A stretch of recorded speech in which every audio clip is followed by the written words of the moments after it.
Welcome back. This is our special reporters, featuring France 24's exclusive and extended report on the road to Tripoli with the rebels.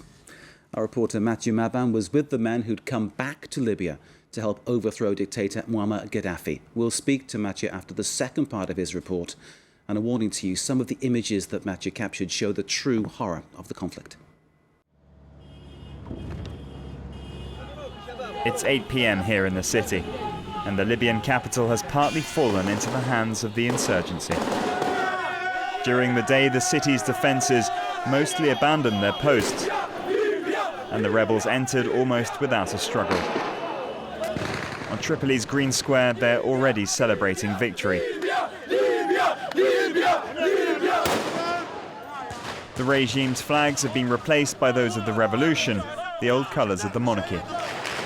But the celebrations are to be short-lived, as Gaddafi loyalists start firing down from the rooftops, mixing with the shots of celebration. We had one of our guys died right over there. He had a 14.5 caliber bullet shot in the head. And so what we're doing now is regrouping all of our guys and moving quick. Sam knows that the battle is still being fought, but he already thinks that victory has been won. Libya is free. I'm absolutely destroyed, mentally, physically.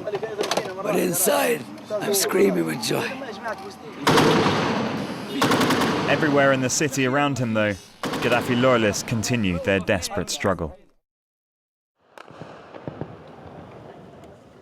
It's now dawn on the second day. The men, who haven't slept for a second night, start to flush out the loyalists, starting in the Green Square at the heart of the city. Throughout the city, people have created new militias and are arresting suspects. This man's skin is too dark and his t-shirt too green. Don't shoot! Don't shoot! For the Tripoli Brigade, it's time for the final attack.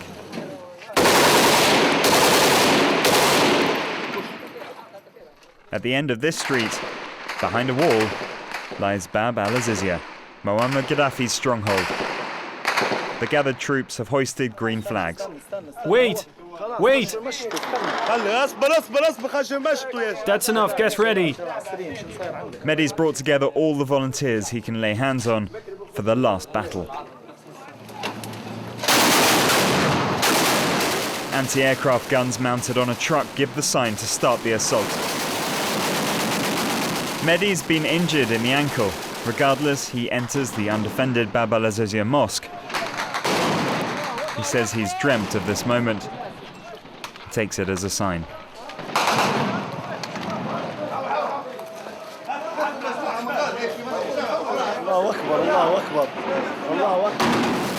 Bab al-Azizia is a huge complex, 6 kilometers squared, and completely enclosed behind defensive walls.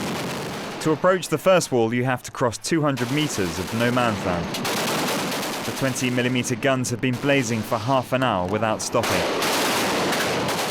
The men approach the first wall. A rocket's fired.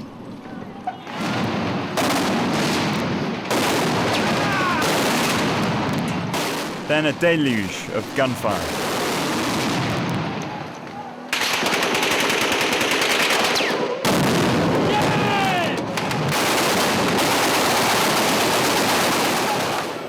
This opens a gap for the foot soldiers, who rush in and overpower the loyalists.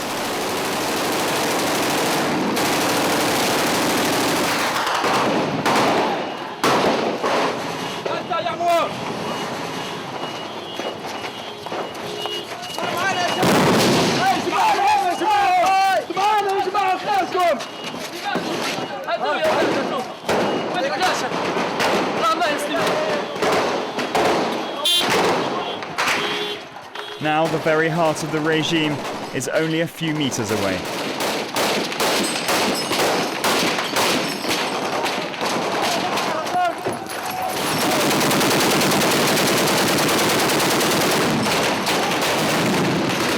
On the front line, bodies are falling by the second.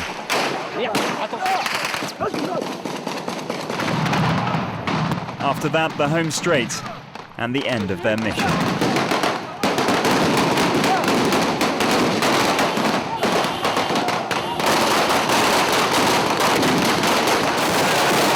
Exhausted, they reach Gaddafi's clenched fist statue, the symbol of a falling regime.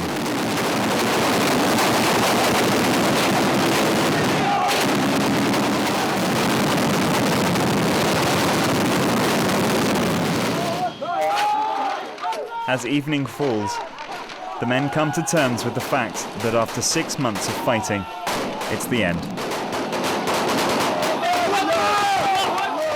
1,000 men have died in Tripoli over 2 days. Almost 60 were members of the Tripoli Brigade.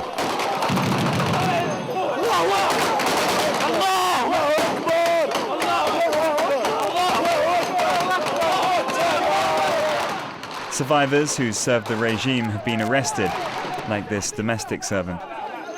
This man says he's just an office worker, but they will all fill the prisons of a new Libya to await judgment. I'm Libyan like you. I love Libya just like you.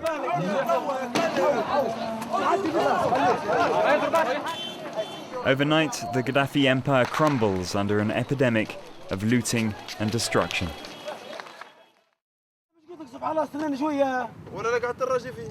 Sam emerged unscathed from the final assault. He's taken to the beach with other survivors from his team. New free Libya. It's amazing. We're not just soldiers. We are civilians.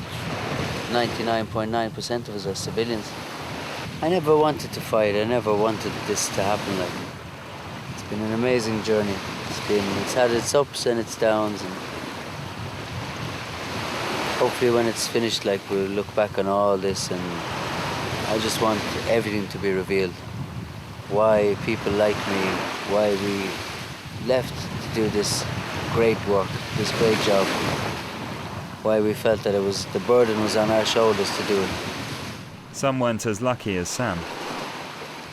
You know, Atif, the tall guy, told you I lived in Bab Azizi. Yeah. I have to go visit his family. Before he died, he told me that morning when we left, he said to me, if I pass away, sell my car and stuff and give it to my mother so she can travel and go on the pilgrimage to Hajj. So even now, if I can't find his car or stuff like that, I'll pay the money myself. And I'll tell his mother how much of a lion he was in the desert. A lion. Mehdi, the leader, has become a national celebrity. Many noteworthy people jailed by Gaddafi and now free have come to see him. Mahmoud, look, it's Mehdi Harati.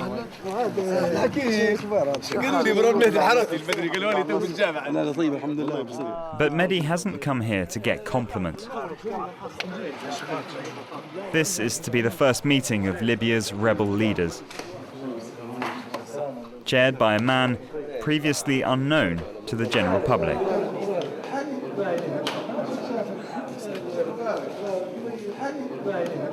This is Abdel Hakim, Commander.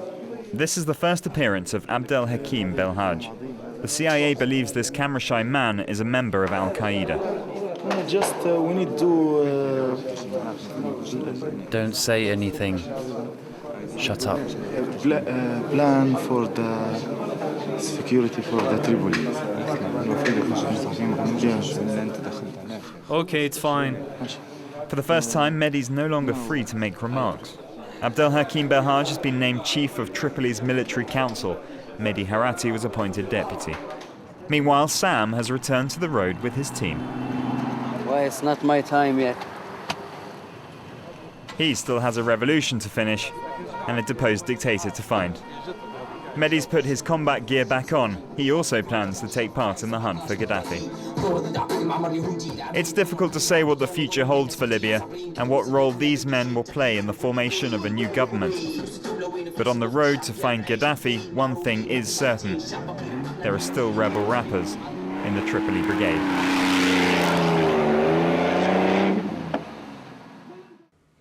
Well, let's now talk to Matthieu Mabin, our reporter who brought you the inside story of the push for Tripoli and, of course, an insight into the men who put their lives on the line to overthrow Muammar Gaddafi. Matthieu, ordinary people from Libya and beyond, did this surprise you? Oh yes, definitely. I was absolutely surprised by the fact that the rebellion pushed so hard and so brutally and came inside Tripoli so quickly. France 24 has been sending a lot of teams on the field, really on the field, since the very beginning of the revolution. And we were coming back quite often with the idea that as a rebellion sometime was not motivated enough, not trained enough, not determined enough. It was not the case for this assault on Tripoli. It was not the case for this Katiba Tripoli. We met some men who were absolutely determined to win the battle, to go inside Tripoli and to make Gaddafi run away, which happened at the end. But ordinary people, as you say. Now, there has been talk of special forces being involved as well. Did you see any evidence of that? No, really not. We've been living with them for about a week, and we've been observing them. They've been training for sure, and this is what they told us. They spent something like 2 or 3 months in the desert on the west part of Libya, and they received some weapons from the French, from the British, some weapons which were dropped on the field. But I did not recognize any European style in the way they were fighting. I told you they were very brave. Those men are very simple men, but absolutely determined. They've been training in the desert. They were gathered in different groups, in platoons. Each platoon had a mission. This Sam we met in the report was in charge of the recon team, the man ahead. Everything was planned, organized. They were briefed by the coalition. They were receiving a plan. They were permanently in communication with the coalition, just to tell their needs. To say, in this area there is a tank company which could be good if this company was destroyed. Help from the coalition, advice from the coalition, Yes. but on the ground, Yes. basically ordinary people. No one. I didn't meet anyone, and I didn't feel like they were trained directly by any European contractor or any European professional soldier. Okay, now obviously you're with the Tripoli Brigade led by Belhaj. There are different brigades, possibly with different ideas. Up till now, there's been one common idea: let's get to Tripoli, let's get rid of Gaddafi. Now, once you've gone beyond that, do you think there's still a risk that among the rebels there will become a point where they don't see the same aim, that they don't want the same things, and it kind of disintegrates into infighting? I think the key word is diversity. As everywhere in the world, the population is made of many sensibilities. Of course, Islam is everywhere in Libya. Islam is the religion in Libya. Almost all the men and women are Muslim. And in a time of war, you always feel closer from God. It's also the case in our own history, in Great Britain, in France, how people who were fighting in the First World War were becoming much more Catholic than before in their life. This is what I saw on the field. Now we know that some fundamentalists are fighting in the rebellion ranks. Definitely, I don't think they are in majority. Definitely not. We met together watching the report. We met some young Libyan listening to modern music, playing as kids, and the motivation was definitely freedom. Change the system, remove Gaddafi, who belongs, according to them, to the 20th century maybe, but definitely not to their future. Now, you put yourself at great personal risk to capture the images that we saw. Some people watching may ask, what makes you stick with that kind of story and do that, when other people may say no. And other people might be asking, well, how did you feel you could trust the people you were with? It's a question of feeling, maybe. I met that guy, Sam, this Irish guy, Hussam Najjar, and we had a quick talk, and then a longer talk, and we've been discussing about it. He told me, you know, it's going to be difficult, it's going to be long maybe, it's going to be dangerous, but we felt, because we talked with our team, once again, I was not alone in Libya, France 24 is a team, definitely.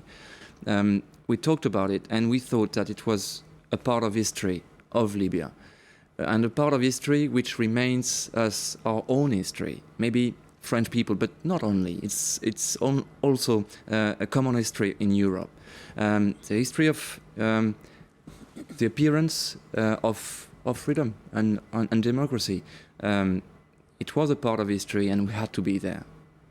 Matthieu Mabin, thank you very much indeed. Matthew's report, of course, can be seen again online via france24.com. Thank you very much for watching this programme. This is Reporters. You're watching France 24. Stay with us.